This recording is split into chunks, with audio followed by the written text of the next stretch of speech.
Halo, selamat pagi Mas Abisar. Ya, selamat pagi Kak. Gimana kabarnya Mas? Baik, baik Kak. Kita langsung aja ya Mas ya. Udah siap? eh oke, Nanti di akhir ada technical test terkait SQL. Udah disiapkan belum Mas? buat technical test paling saya guna pakai di Beaver aja ya Kak ya. Boleh.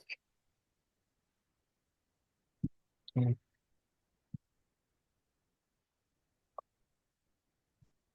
Oke, dari Mas Abizar, sudah siap? Insya Allah siap Kak. Baik. Oke, langsung saja. Sebelumnya boleh perkenalkan diri Mas, terus kesibukannya apa sekarang? Iya, iya nama saya Abizar Ali Rifki.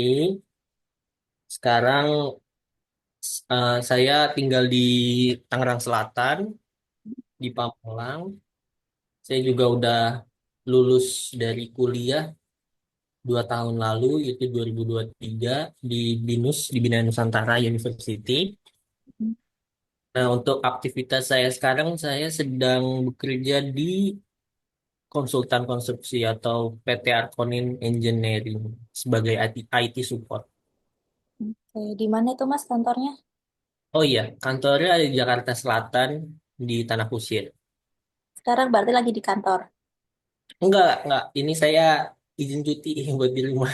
Oh gitu, oke. Iya, Oke, baik. Langsung aja ya, Mas ya.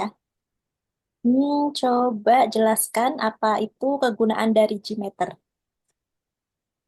kayak yang saya tahu ya kayak dari Gmeter, eh, dia itu apa kayak tools buat pengujian performa Hmm, dan load testing ke apa buat aplikasi web, database, FTP dan lain-lain. Ya. hmm. Oke, ada lagi, Mas? Yang saya tahu dari Gmeter itu aja, Kak. Oke, selanjutnya bagaimana sih cara membuat test case skenario itu yang baik dan benar menurut Mas Abizar? Membuat test case skenario yang baik dan benar, kayak. Hmm, Kayak ini agak saya juga apa namanya nggak tahu benar atau enggaknya. Jadi yang pertama tuh kita harus buat apa namanya cari tahu dulu apa yang mau di testing, aplikasi apa yang mau di testing, terus apa namanya apa aja yang mau dites, kayak fitur-fiturnya atau apanya dari aplikasi itu. Nah, terus dicari juga eh, fitur yang harus di testing bener-bener itu apa aja. Nah, terus dicari juga yang nggak perlu di testing. Itu juga sih. Itu sih Kak yang saya apa tahu tentang skenario testing. Oke, baik. Selanjutnya, jika Mas Abizar nih di suatu kerjaan sebagai QA sedang Hmm? ada testing, terus tiba-tiba tuh ada request baru. Nah, itu Mm-mm. apa yang akan dilakukan Mas? Request baru untuk testing baru berarti kayak Mm, mungkin kalau dari saya yang pertama itu kan pastikan dari semua testing kan ada deadline-nya ya Kak ya. mm, Nah, jadi dilihat dari deadline-nya juga sih Kak kalau dari saya. Apa yang paling maksudnya sama yang paling deket tuh yang mana yang sebelumnya yang lagi saya kerjakan atau dari requestan itu. Nah, jadi saya lebih memilih dari waktunya sih, waktu penyelesaiannya kapan buat untuk deadline-nya ya. Tapi kalau misal requestnya itu berupa fitur baru Mas, dari Iya. project yang sedang dilakukan itu gimana? maksudnya udah ada dalam satu aplikasi itu gitu ya kak ya? Ya, misal. Oh ya, berarti dikerjakan aja kak. Kalau dari saya sih kerjain aja. Kalau Hmm, itu fitur baru ya, ya ya. masukin aja di dalam testingan. Oke. Lalu coba jelaskan perbedaan antara severity dan priority testing. Apa? Apa? Security, Severity, severity safe, dan ya priority. severity dan Priority. priority. Oh ya, oke. Paling dari priority dulu, priority testing paling itu yang saya tangkap itu eh, testing di mana yang apa? Gimana ya? Testing yang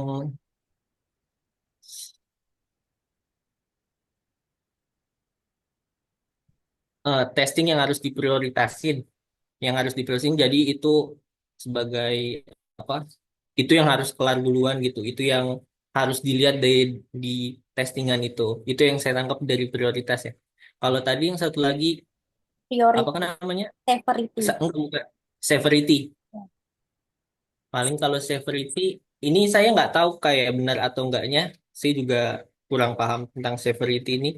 Paling itu testing yang harus eh, kayak aman gitu ya buat ngelihat keamanan gitu, testing-testing yang aman. Itu sih Kak.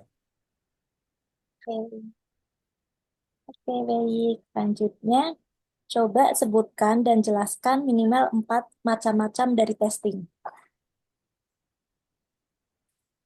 Macam-macam dari testing. Hmm. Sebagai contoh, mungkin pernah dengar kayak SIP. Nah, itu salah satu. Terus ada apa lagi?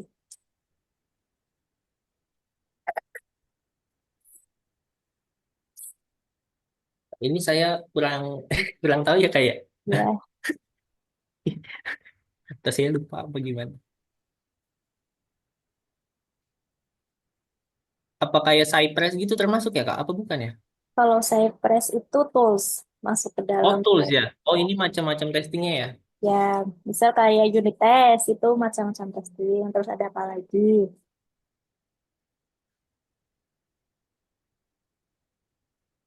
Waduh, saya apa yang macam-macam testing?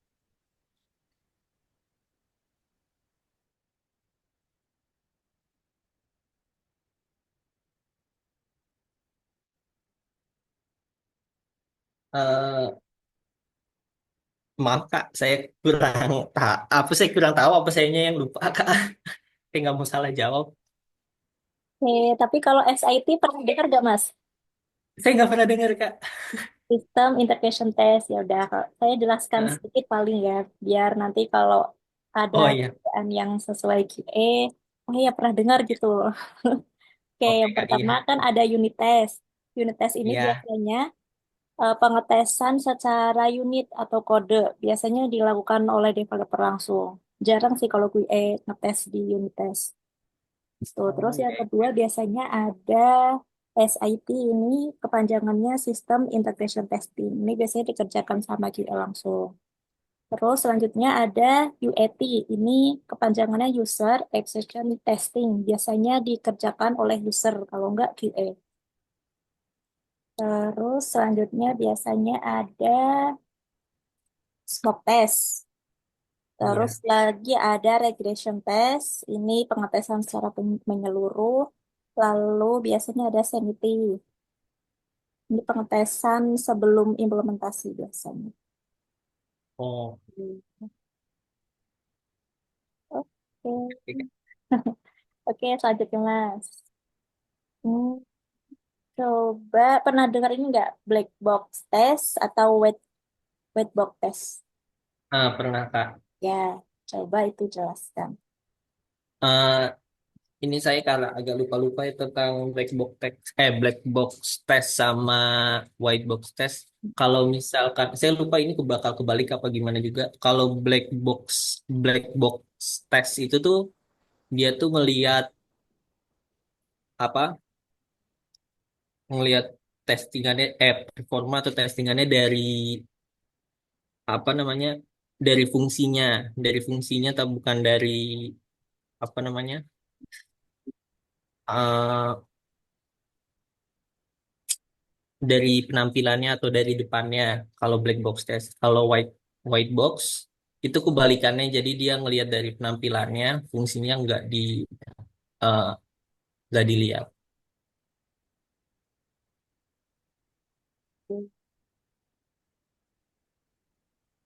Oke, thank you. Oke, selanjutnya, em, coba eh, ini tahu nggak perbedaan dari back end atau front end testing? Oke, kalau front end testing itu dia tuh testing cuman bagian apanya namanya front end itu eh, bukan penampilan juga sih ya. Ya, Iya tampilan. penampilannya aja yang di testing apa ini masuk ke sini, masuk ke sini, masuk ke sini gitu. Nah, tapi kalau untuk yang back end testing itu dia kayak ngelihat apa di belakang penampilan iya di belakang front end itu jadi kayak apa data-datanya masuk nggak ke dalam si website ini, database ini masuk ke situnya. Jadi yang nggak terlihat kalau back end testing itu.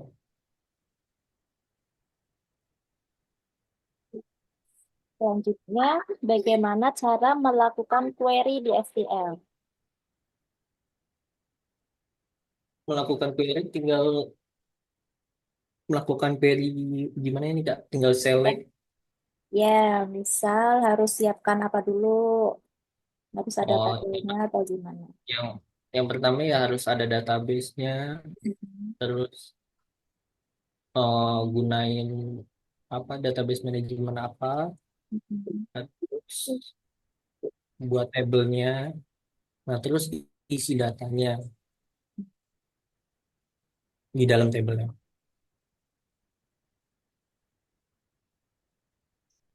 Terus, kalau untuk query-nya, misal untuk melihat data itu pakainya gimana?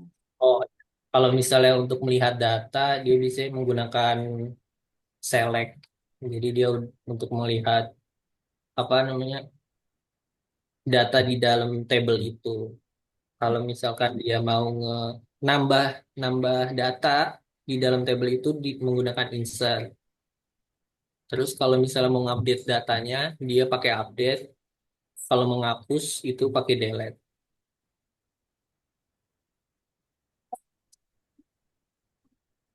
Oke, selanjutnya, bagaimana, ini masih terkait yang tadi, bagaimana cara melakukan front end testing, lalu ada API testing, terus ada UAT testing. Mm-mm. U U UAT UAT tadi yang mana ya Kak? Maaf Kak, saya lupa Kak. User acquisition test yang dilakukan sama user biasanya. Oh iya. Maaf Kak, boleh diulang lagi tuh Kak pertanyaannya? Bagaimana cara melakukan testing berdasarkan yang pertama front end testing, lalu yang kedua ada API testing, yang ketiga UAT testing. Itu cara tesnya gimana? Apakah manual atau automation menggunakan apa, terus toolsnya apa misalnya. Oke, kalau misalnya dari front end testing ya, front end testing itu bisa menggunakan automate atau bisa automate atau manual. Kalau misalkan automate dia bisa gunakan apa namanya, bisa pakai Cypress, bisa pakai Katalon. Ya, yang saya pakai sih itu ya. Nggak tahu, saya lupa juga ada yang lainnya apa gimana untuk yang front end testing. Dan untuk yang back end testing itu dia itu bisa menggunakan Postman, terus bisa menggunakan Cypress jadi nggak cuma untuk front end testing juga doang, tapi back end testing juga bisa. Dan untuk ya, oh ya buat manual testing juga bisa ya. buat di front end testing itu. Jadi tinggal dilihat dari ini masuk kemana, ini masuk kemana, tinggal dicatat juga pakai di spreadsheet atau di Excel. Nah, kalau untuk back end testing itu manual testingnya saya nggak pernah sih, saya jadi kurang tahu bisa apa enggaknya. Dan yang terakhir UAT testing user ya, paling pakai Cypress Kak. Yang saya tahu itu untuk buat usernya paling automate testing cuman pakai Cypress tapi menggunakan library BDD. Jadi kalau misalnya user melihat tuh lebih lebih apa? Lebih manusia melihat testingnya. Lalu coba bagaimana sih cara membangun script menggunakan Cypress? Yang pasti yang pertama itu install dulu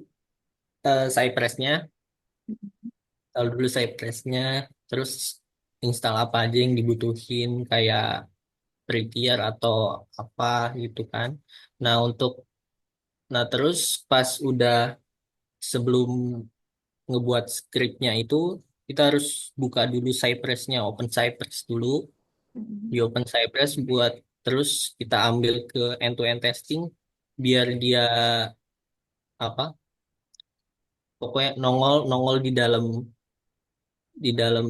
projectnya itu eh, yang nanti bakal kita taruh skripnya kita untuk testingnya nanti keluar semua nanti kalau misalnya sudah di open dibuka langsung dibuka lagi di bagian di projectnya itu di end-to-end testingnya itu dibuka nah di situ baru memulai skripnya paling strukturnya tuh yang saya tahu tuh kayak describe import dulu import Cypress apa gitu. Itu saya lupa. Import Cypress terus di describe apa yang mau ditaruh di dalam situ.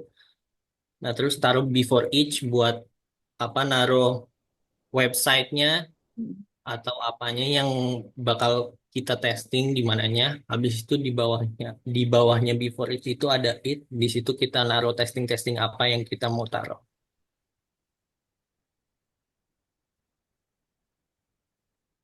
Ada lagi, Mas? Sebentar kan. Oke, selanjutnya Oh, gitu, ya. coba, oke, coba jelaskan langkah-langkah upload file ke GitHub. Oke, Kak. Ini saya agak lupa-lupa ingat ya, Kak. Ya.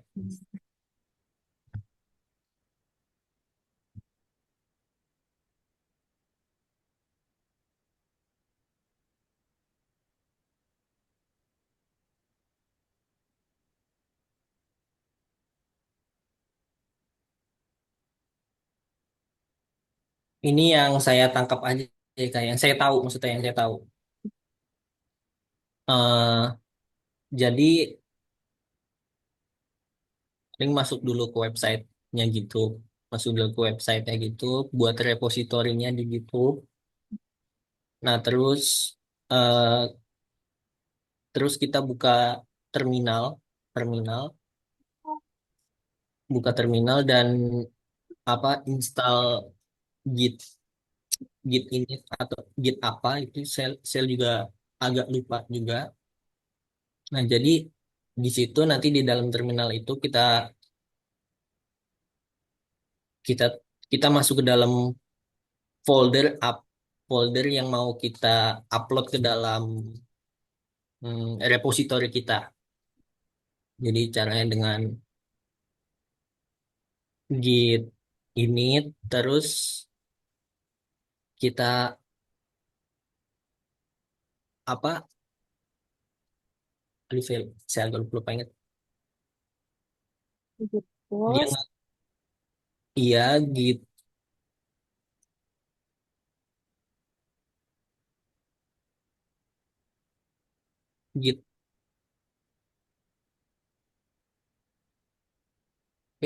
git init dia ngecek ituannya terus dia git remote git add gitu.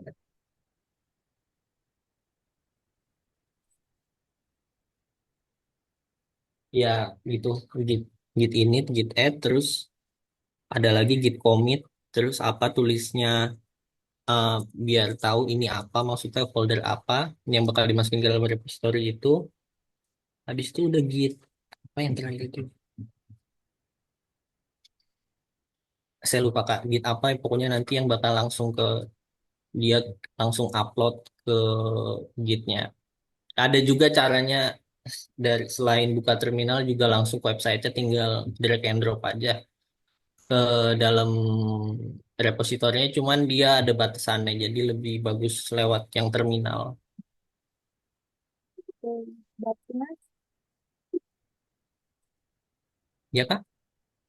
udah cukup atau ada lagi jawabannya? Cukup kak, cukup kak. Oke, selanjutnya ini untuk praktikum atau technical testnya. Coba aku kirim di chat ya untuk soalnya. Oke, Tapi kalau udah selesai, boleh dijelaskan. Sambil di share screen boleh ya, Mas? Tidur.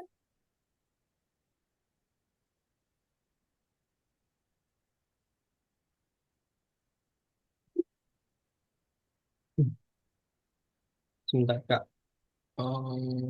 Message.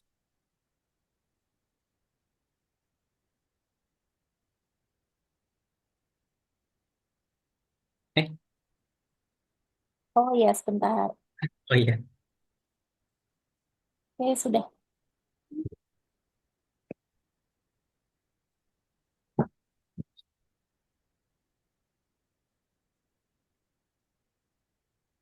mana? Share. Sudah ya kak? Sudah muncul. Ini ada waktunya apa sampai saya selesai aja kak? 30 menit. Maksimal 40 Oh, menit. oke.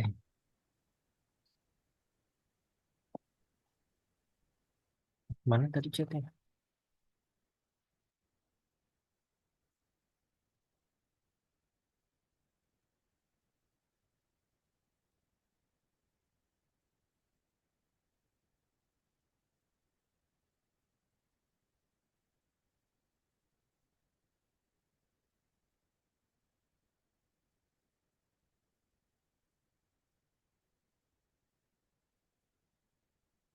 Udah.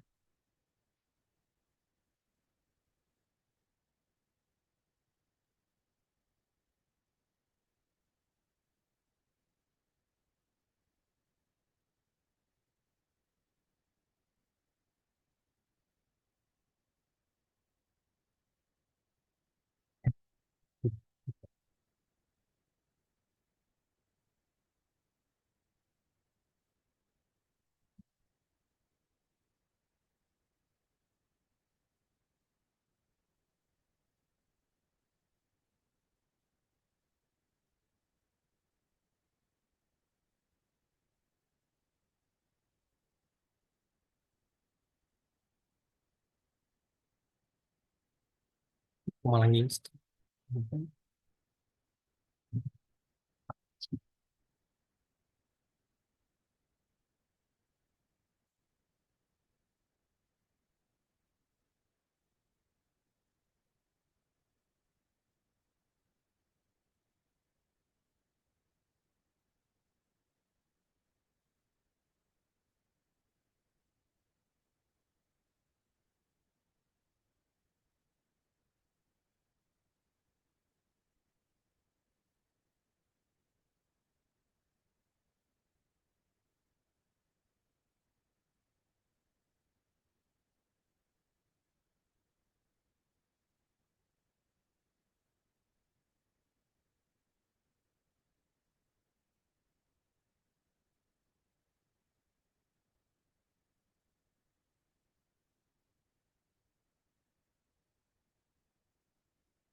Halo Kak? Oke, nanti kalau misal mati, Zoom-nya join lagi aja ya, Mas ya. Oh iya iya. Ya, bentar lagi mati nih soalnya. Oh iya.